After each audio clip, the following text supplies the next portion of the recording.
So, the ancient religion of Babylon, they all have one thing in common: the sacred feminine. The sacred feminine. The sacred feminine. Ishtar the Babylonians, Tyre the Buddhism, Fatima of Muhammad, Sophia the Gnostics, Shekinah to the Kabbalist Jew, Mary to the Catholic, and Shakti to the Hindu. These all have one thing in common: the sacred feminine. And the sacred feminine is going to take you back to the source of light, because the light that resides in that place that Plato talked about, you need a path to get back to that light. Listen, this is important. She is the one to take you to that light. Now, I'm going to give you a guess. Tell me this morning, who do you think that light is? You remember what this subject's all about? Lucifer. He's the light bearer.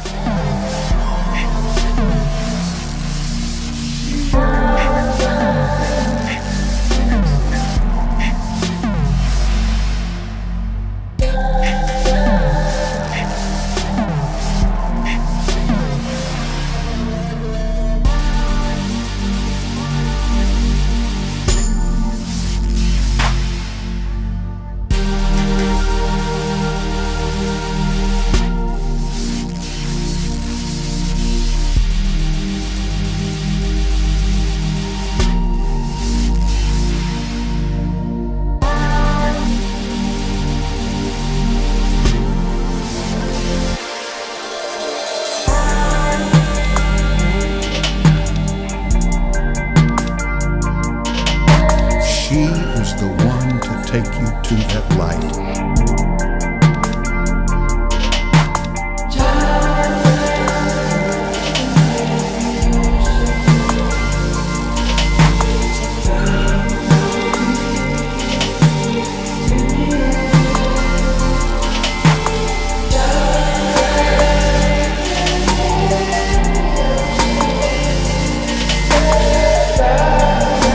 Look there, we've got the same kind of symbology on a Catholic basilica, which is kind of ironic.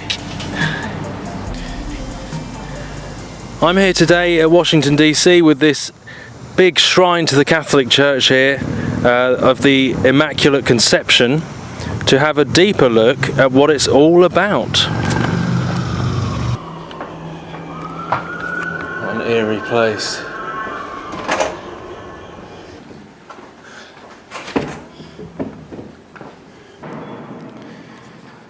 So let's go down into the belly, the underworld, where masses take place, into the heart underneath this, the tomb of this huge temple.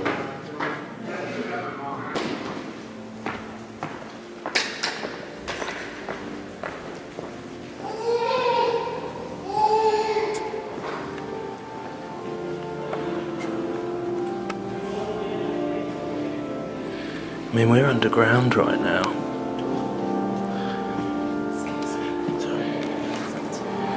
This is underground, this is in the belly, underneath the big temple.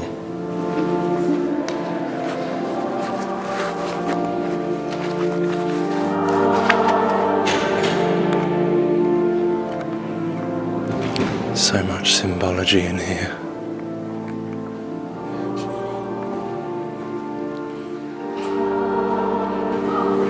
The National Shrine of Immaculate Conception. The birth pangs of the New Age, of abominations, ecumenical,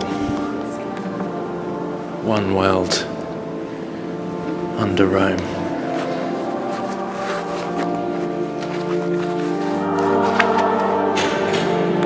It's like an expensive hotel.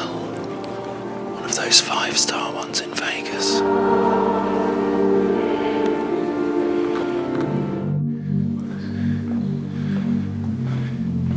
I mean, if that is not revering the Mother.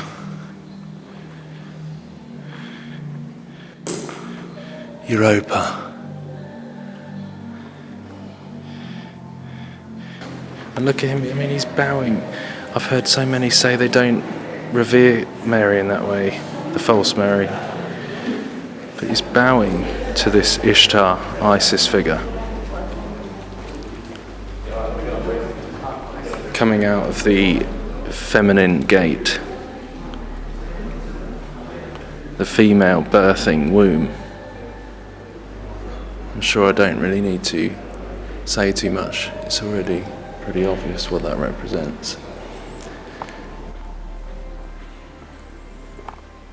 Well, and there's that hexagon again. This same symbolism, just like the Star of David. The hexagon like we saw in the other place. The hexagon with mother and child coming through. And like the reference to the black sun. So Saturn, just like the NASA have recently shown with the hexagon on Saturn and all that. And look, the heart, connection to the heart of the earth. Heart of Mary, pray for us. So often I think it's like that birthing of that Tammuz, Nimrod, Antichrist figure from the heart of the earth, which they call Gaia, like the mother goddess Gaia. So I wonder if it's a reference to that. Definitely Ishtar, Babylonian, false religion, and this is their belief system I'm speaking about here. And the references to Saturn. 6-sided shape. The Antichrist, the birth of the Antichrist. A copy of the truth, of the true Messiah, but this is the inverted, the false one. So there's always parallels and mirrors to the real truth. It's just that this goes back to Egypt, Babylon, and there's always been usurping authority, as I said, usurping authority from the real legitimate Messiah, the real legitimate truth that we can read in the New Testament. This is how they are doing it and always have done it. This is the plan all along. The fallen plan, the kingdom of darkness, our enemy, to usurp and trick and mirror and copy, to mislead people.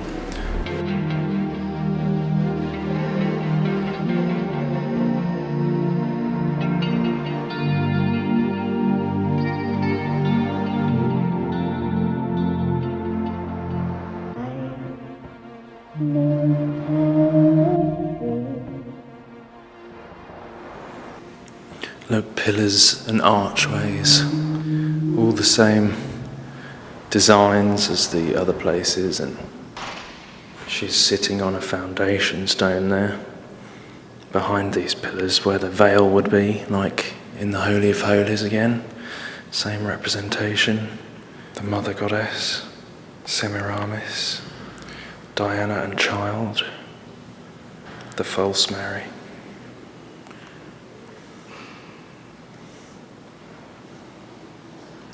Oh my goodness. And once again, you see IXXI, which is Roman numerals for 9/11, on the cup. The Frankists and other secret societies, there is this belief that they need to fill up this cup of sin, make people turn to bad, which you can see happening, in order to provoke their Christ to come, which they think is the real Christ. But that's their belief. They believe they need to fill up this cup of filth, this cup of abomination, as we're told about in the Bible, that will happen. The cup of abominations that will bring judgment upon the world. But they believe that they're going to get this Christ is going to come. But we know it's the Antichrist. It's Nimrod from the days of the Tower of Babel. And this cup of abominations.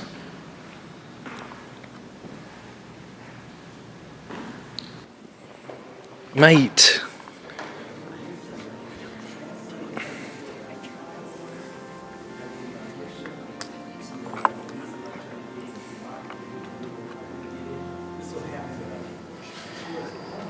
You know, even I've heard Catholics say that this Pope is very different from any other. The way he's uniting religions and one world, ecumenical, new world order.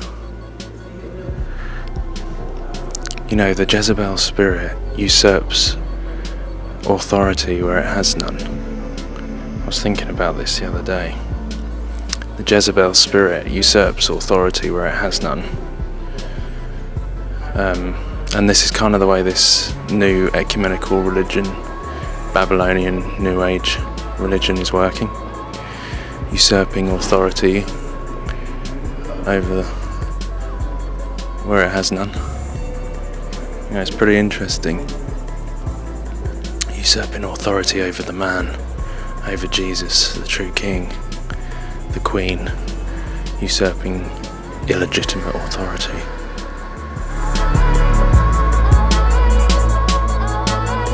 She is the one to take you to that light.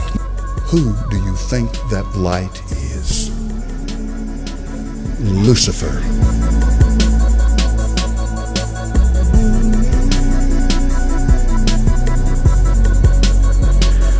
Please do not tell me this is not an ornate temple of Diana, the mother goddess.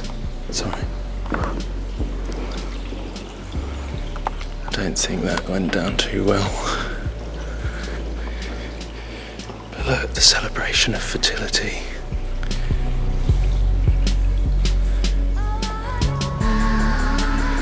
The birth of Tammuz.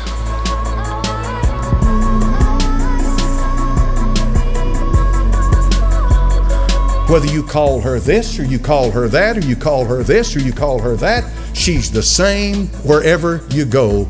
She is the Mother of God. She's the universal life force. Satan is very good at accommodating whatever culture, whatever age, whatever clime you happen to be in. Making a difference to him. He's very good at accommodating it. What I simply mean by that is he'll make you feel comfortable wherever you live in accepting his religion.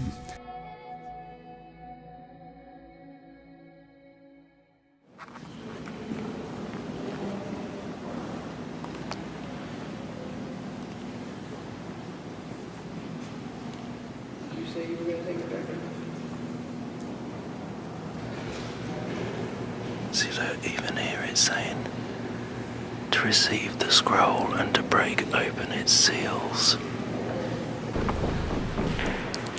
Oh my goodness, I didn't even realise this was here. I used this picture in a video the other day. That is Apollyon the Destroyer. Mars, the Roman god of war.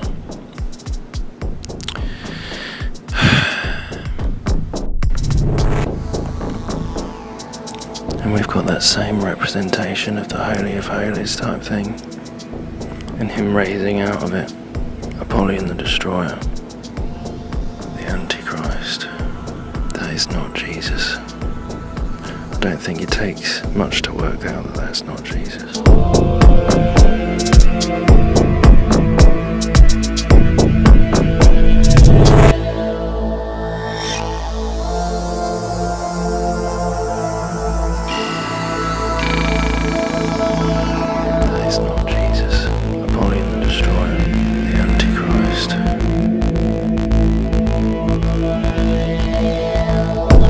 Our coverage this morning of Pope Francis in America with Nora at the White House. Nora? Thank you, Gail. Pope Francis is also going to celebrate his first Mass in the United States, and that is at the Basilica of the National Shrine of the Immaculate Conception. Now, he is the third Pope to visit the Basilica that is on the Catholic University of America campus. And Chip Reed is there to show us what to expect this afternoon. Chip, good morning. Well, good morning. Around here, most people simply call it the Shrine, and it is a beautiful building. It is the largest Roman Catholic church in America. In fact, they're expecting about 25,000 people here this afternoon to see and hear the Pope celebrate Mass.